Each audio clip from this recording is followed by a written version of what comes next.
Welcome to Carter's Retro Reviews. You know, I have found the ultimate way to enjoy Uno. I mean, you've got the standard game, you've got Uno DX, that's fine, but the best way to enjoy Uno, 3 simple rules. Number 1, lightning rounds. No dicking around, bang, bang, bang.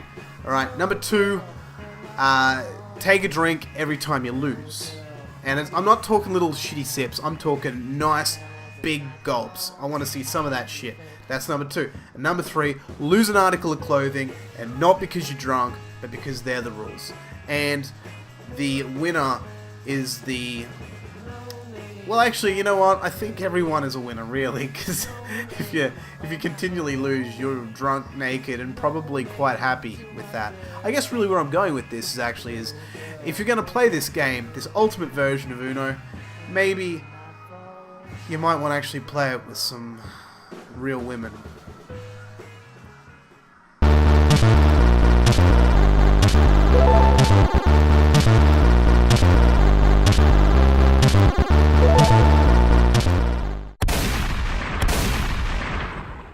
Before I continue, look at this intro. It's the most confusing intro I've ever seen. Is there an anime series that features Uno that I'm not really aware of? It would explain the DX portion of the game's title. There's an antagonist running. Where to? Probably to a better game. What is with his nose?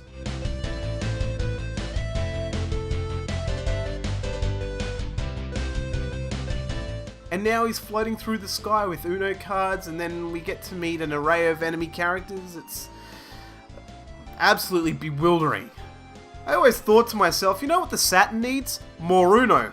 The most fucked up thing I can say is that this is actually not the worst Saturn game I've ever played, nor the most boring, which might come as a surprise to a few.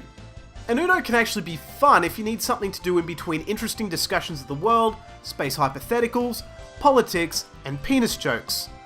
The game came out in 1998 by a company called MediaQuest. They've done several games which are mostly good, but I'm not supposed to know that because this review was originally done in the first lot of reviews, and since then I've played and reviewed Death Throttle and Layer Section 2, one bad game, one good game.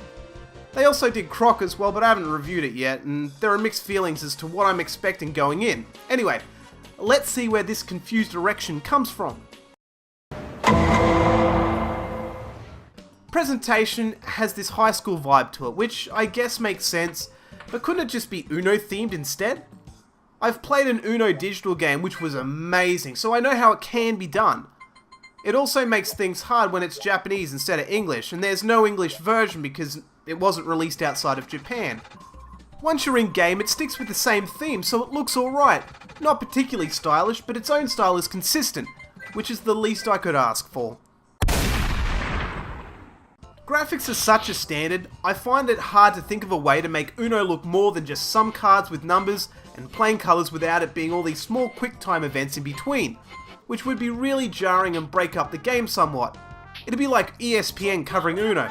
Alright Bill, we're off to an ad break and we'll be right back. Wow Bill, did you see that? He laid down that 9. How insane is that?